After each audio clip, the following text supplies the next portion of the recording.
ఇక పూజా సమయంలో మనం ఖచ్చితంగా నైవేద్యం కూడా సమర్పిస్తూ ఉంటాము.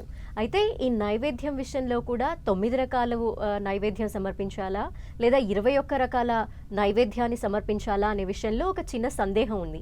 మరి చాలామందికి ఈ సందేహం ఉంటుందమ్మా. ఎందుకంటే 21 పత్రాలతో మనం పూజ చేస్తున్నాము. నైవేద్యం కూడా అంటే ఆ స్వామికి మనకు వ్రత కథలోనే ఉంది. ఆ పార్వతీ అమ్మవారు ఈశ్వరుడు సంకల్పం చేసుకొని గణాధిపత్యాన్ని ఇవ్వాలనే ఉద్దేశంతో ఆ రోజున పుట్టినరోజు కూడా అవ్వడం వల్ల ఆ గణపతికి ఇష్టమైనటువంటి పదార్థములన్నీ భుజించినటువంటి విధానం. అంటే గణపతికి భోజనం అంటే చాలా ప్రియత్వం. కాబట్టి ఇక్కడ ఇంకొక కథ కూడా మనం చెప్పుకోవాలి. ఈశ్వర వరప్రసాదము చేత అనేక జన్మలు ఎత్తి చివరికి ఈ యొక్క ధనాధిపత్యం పొందినటువంటి కుబేరుడికి అహంకారం వచ్చింది. ఇక నా అంతటి వాడు లేడు, నేనే గొప్ప ధనాధిపతిని, ఈ ప్రపంచానికి ఏది ధనము ఎప్పుడు ఎక్కడ ఏ విధంగా అవసరమున్నా నేనే ఇవ్వాలి కదా అని చెప్పి ఒక గర్వం పెరిగింది. ఈ గర్వాన్ని అణచడం కోసం వినాయకుడు ఎదురు చూస్తున్నాడు. ఒకానొక సందర్భంలో ఈశ్వర పూజ సంకల్పం చేశాడు. కాబట్టి ఆ ఈశ్వర కుమారుడైనటువంటి గణపతిని ఆహ్వానం చేద్దామని చెప్పి విందుకు ఆహ్వానం చేశాడు. రాగానే చక్కగా ఉపచర్యలు చేశాడు. గణపతికి చక్కగా ఆసనం ఇచ్చి చక్కగా భోజనానికి ఉపక్రమించాడు. తాను ఎన్ని పదార్థాలు వండాడో అన్ని పదార్థాలు భుజిస్తూనే ఉన్నాడు. ఇక పెట్టడానికి తనకి శక్తి లేకుండా అయిపోయింది. అంతటా అప్పుడు తన తప్పు తెలుసుకొని వినాయకుడి పాదాల మీద పడ్డాడు.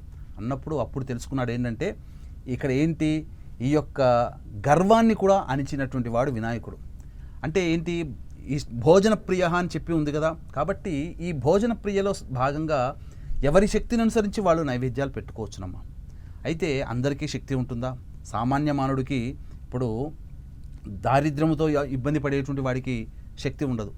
శంకరాచార్యుల వారు భిక్ష కోసం వచ్చినప్పుడు ఆ యొక్క స్త్రీ ఇంట్లో ఏమీ లేవు, ఒక ఉసిరిక పండు, కానీ సంతోషపడ్డాడు కదా.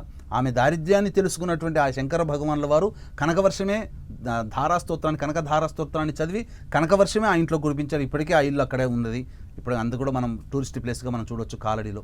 అలాగే ఆ యొక్క గణపతికి ఇన్ని నైవేద్యాలు పెట్టాలని ఏం లేదు, ఎవరి శక్తిని అనుసరించి నైవేద్యాలు పెట్టవచ్చు. అయితే గణపతికి ప్రధానంగా కొబ్బరితో చేసినటువంటి నైవేద్యము చాలా ప్రీతికరం.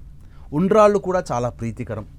ఇక ముఖ్యంగా ఈ యొక్క బెల్లం కూడా పెట్టాలమ్మా. ఏదీ లేని వాళ్ళు చిన్న బెల్లం ముక్క నైవేద్యంగా పెట్టినా కానీ చాలా సంతోషపడతాడట. కాబట్టి ఎందుకనంటే చెరుకు గడలంటే ఏనుకి చాలా ఇష్టం. ఎక్కడ చెరుకు తోట ఉందంటే చెరుకు తోట అంతా పిప్పి చేసేస్తుంది. కాబట్టి ఆ చెరుకుతో వచ్చినటువంటి తయారైనటువంటి బెల్లాన్ని గనక నైవేద్యం పెట్టినట్టయితే ఆ యొక్క వినాయకుడు చాలా సంతోషిస్తాడు. కాబట్టి శక్తిని అనుసరించి ఎవరైనా కానీ తమ యుక్తానుసారముగా చేసుకోండి. కానీ బెల్లం ముక్క నైవేద్యంగానైనా పెట్టండి.